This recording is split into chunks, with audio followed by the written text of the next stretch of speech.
That's right. Welcome to the very first episode of the First Time Homebuyers podcast. I am one of your two co-hosts. My name is Tom Sommers, and my co-host Eric McKenna. The two of us have quite a history together. We're both real estate agents, and the purpose for doing this is we want to get the message out and help people that are trying to buy homes. So we're hoping that you'll tune in with us weekly to get valuable information on buying houses and then also selling homes. Eric, how are you doing today? I'm doing wonderful and so glad to be part of this. And I think the content we're going to provide Tommy is going to be very valuable. And I know that the uniqueness of it, us being in different markets, is going to add a new twist to it. But unifiably, we all face the same thing, regardless of what state we're in, when we're buying our first home. And so I really look forward to doing this with you. True. Yeah, thank you. And so why don't you start and tell your story a little bit and tell everybody where you live and where you work and Sure. all that. Sure, absolutely. I'll give you the quick synopsis for me. Um, I reside in Western Pennsylvania, actually southwestern Pennsylvania. I'm one of those agents that actually travels a lot, so I don't have a very confined area. I work all over Western PA. Um, my history with Tommy, quite frankly, we're both very big music fans, and Tommy and I met each other through our love and affinity for a rock band called Kiss. I had some dealings directly with one of the members, Paul Stanley of Kiss, and Tommy has a long history of interacting with the band in many capacities. And he has two other cohorts, and they run a very successful podcast that I was a fan of for a long time, Three Sides of the Coin.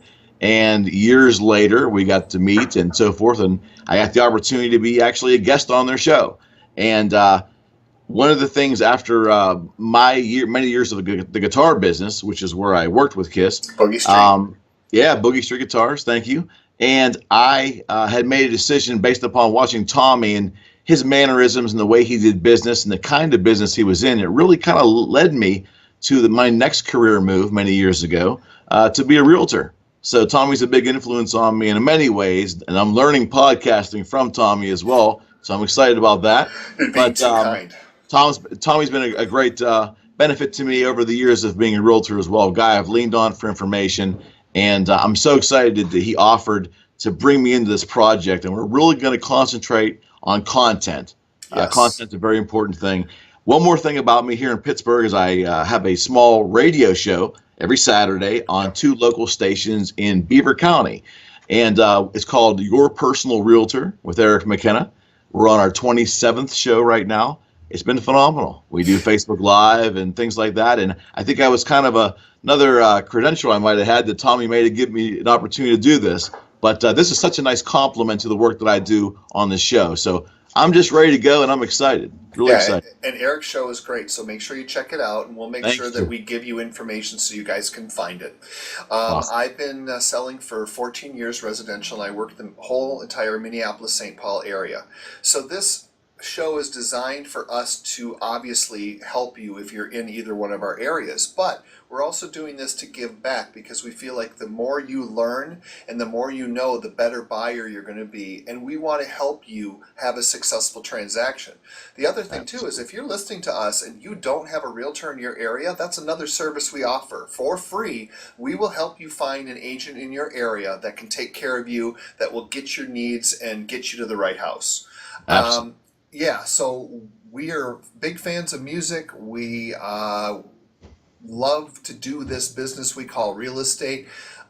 It's Yes, our we do. passion, and we love helping people. It sounds cliche, but it's true. Eric is very good in his own right as well. He's got a very successful business. So we're hoping today that moving forward, we'll be able to give you a lot of great information about real estate. So in talking with Eric, we decided the first thing we're going to do, and I want to also mention too, Eric is with obviously Remax Results. Is it Results or Remax Advanced Realtors. Advanced Realtors? Okay, and I'm Yes, with out of Pittsburgh. Coldwell. Out of where? Out of Pittsburgh. Pittsburgh. Okay, and I'm with Coldwell Banker Burnett in the Minneapolis-St. Paul area. So those are our brokerages, which is another thing. You know, we're all in this business to work, and we don't have to stay within inside the confines of our brokerages. We can work with other agents, and I think this is going to be a great thing to do this. It'll surprise a lot of people.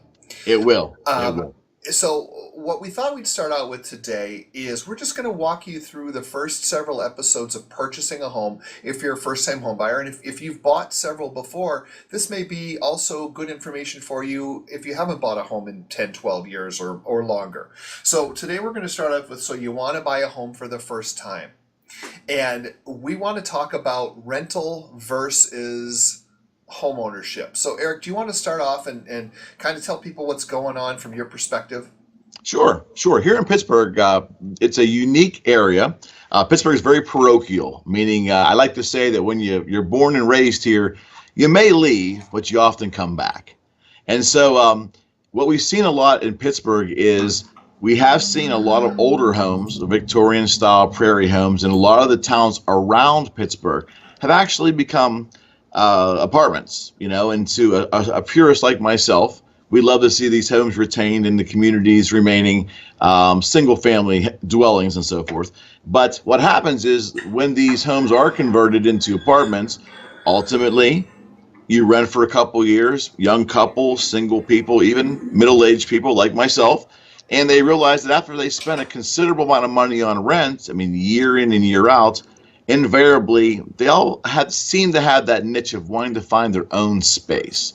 And Tommy, I'm sure you can probably agree that that probably happens in your area too. Maybe the demographics might be a little different, but I think ultimately renters come to that conclusion that, wow, it's been 3, 4, or maybe 10 years sometimes. Yeah. And all the money you paid in rent provided a lifestyle for you, but it didn't work for you. The money didn't work for you. Would you not agree? Yeah, no, I completely agree. And I think that, at least from my perspective in the Minneapolis-St. Paul area, and I know that this is happening in a lot of larger cities around the country, is we've seen a huge uptick in rent.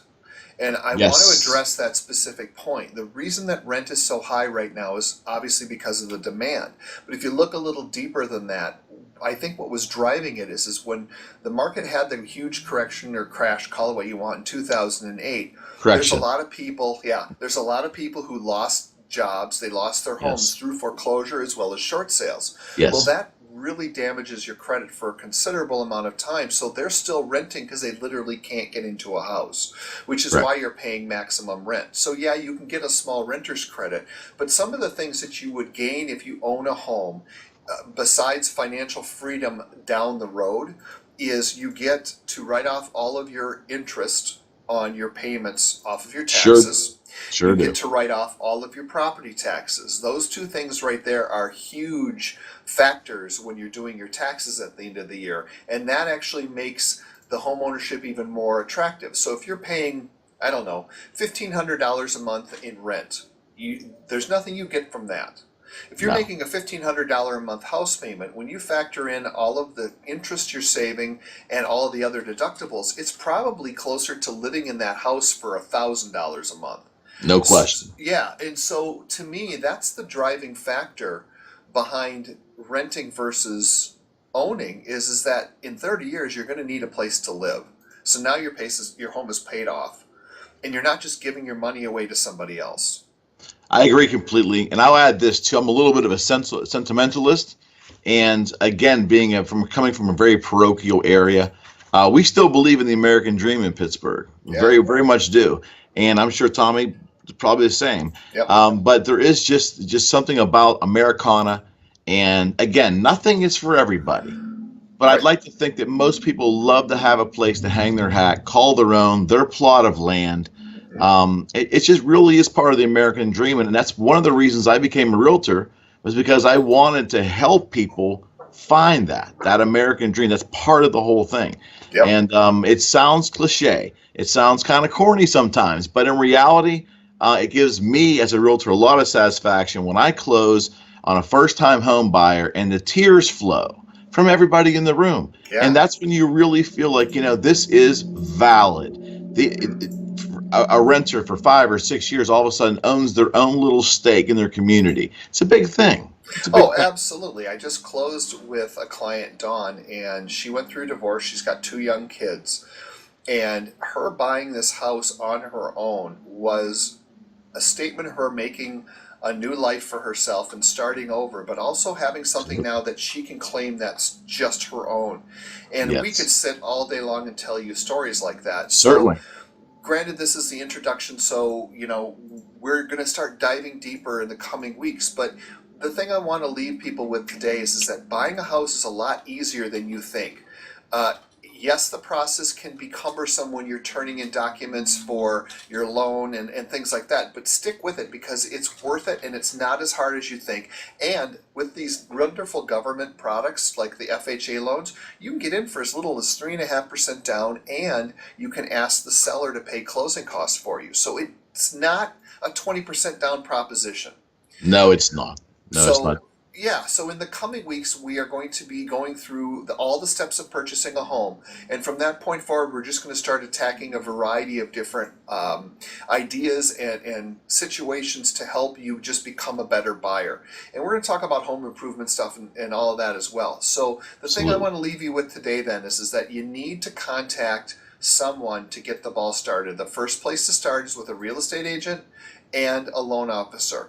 We will in the coming weeks explain how to find the real estate agent and how to find the loan officer. But next week we're going to be coming back, and I think the first thing we're going to talk about is all of the out-of-pocket expenses that you as a buyer have when you're purchasing a home. Absolutely. Absolutely. This is one of the most misunderstood parts of the process. Wouldn't you agree, Eric? I would, and I think that unfortunately, let me take a step back.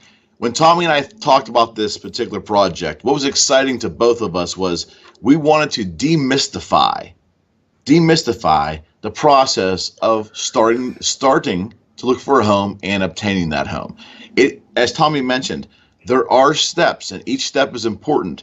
But if you have a wonderful realtor and someone that's your fiduciary and working on your behalf, it's going to make the process easy, and they're going to help you step by step. And believe me, it's worth it. It's worth every ounce of energy you put into it. But the idea of demystifying is what we want to do week in and week out. And next week, we're just going to simply start by the cost involved in step number one. And we're going to take it each week as we go. But we really, again, not to overuse the word, but we want to demystify real estate in the eyes of the layman, in the eyes of someone who's never entered into that process. Totally. And we're going to be posting these every Tuesday in the afternoon. So right now you're going to be able to find them on YouTube as well as Spreaker.